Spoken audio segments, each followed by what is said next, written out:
di kimia asik.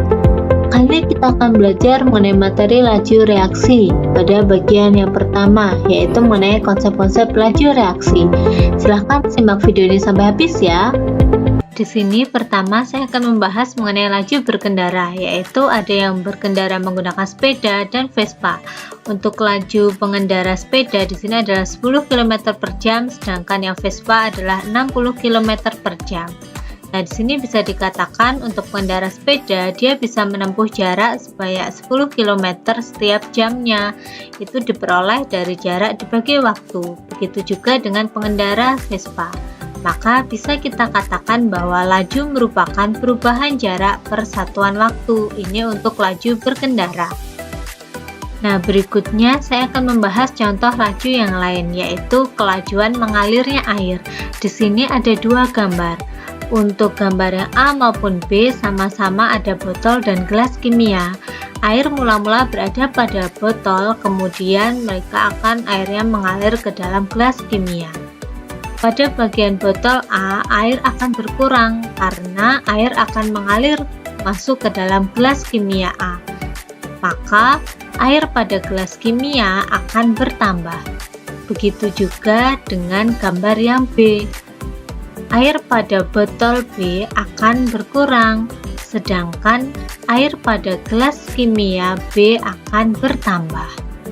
Maka, dapat kita beri kesimpulan laju mengalirnya air dapat dilihat dari dua cara. Yang pertama yaitu volume air yang berkurang dari botol per satuan waktu atau volume air yang bertambah pada gelas kimia per satuan waktu. Nah, untuk contoh reaksi pembakaran di sini adalah ketika kayu dibakar, maka kayu plus O2 akan menghasilkan abu. Kayu dan O2 berperan sebagai reaktan atau preaksi, sedangkan abu berperan sebagai produk atau hasil reaksi. Dalam proses pembakaran, kayu dan air akan berkurang masanya, sedangkan abu yang dihasilkan masanya akan bertambah. Maka laju reaksi pembakaran ini dapat kita tentukan dengan dua cara, yaitu yang pertama adalah berkurangnya massa kayu per satuan waktu atau bertambahnya massa abu per satuan waktu.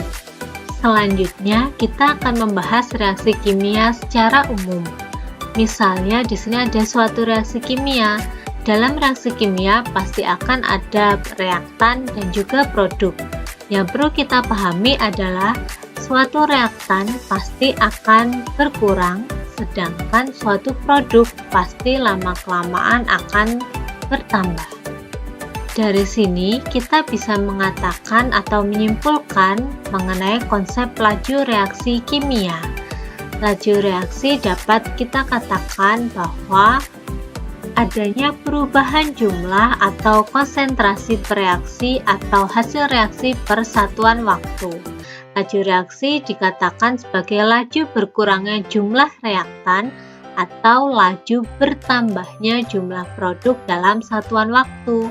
Notasinya bisa kita perhatikan di sini.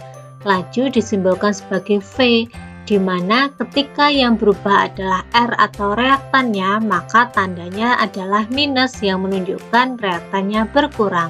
Sedangkan untuk produk ditandai dengan delta konsentrasi P, di sini lambangnya adalah plus yang menunjukkan bahwa konsentrasi produk pasti akan bertambah. Laju reaksi berbanding terbalik dengan waktu, maka kita dapat simpulkan bahwa V sama dengan seperti. Konsep lain yang perlu kita perhatikan adalah jika laju reaksi suatu senyawa sudah diketahui, koefisien suatu reaksi yang telah setara dapat digunakan untuk menentukan laju reaksi senyawa yang lain. Misalnya pada reaksi ini, setelah reaksi disetarakan, maka reaksinya adalah A plus 2B menjadi AB2. Dapat kita perhatikan bahwa laju reaksi terhadap A yaitu VA adalah setengah dari VB atau sama dengan juga VAB2.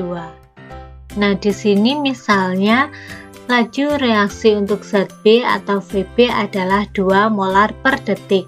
Jika salah satu lajunya sudah diketahui, maka kita bisa mencari laju reaksi zat yang lain dengan menggunakan perbandingan koefisien.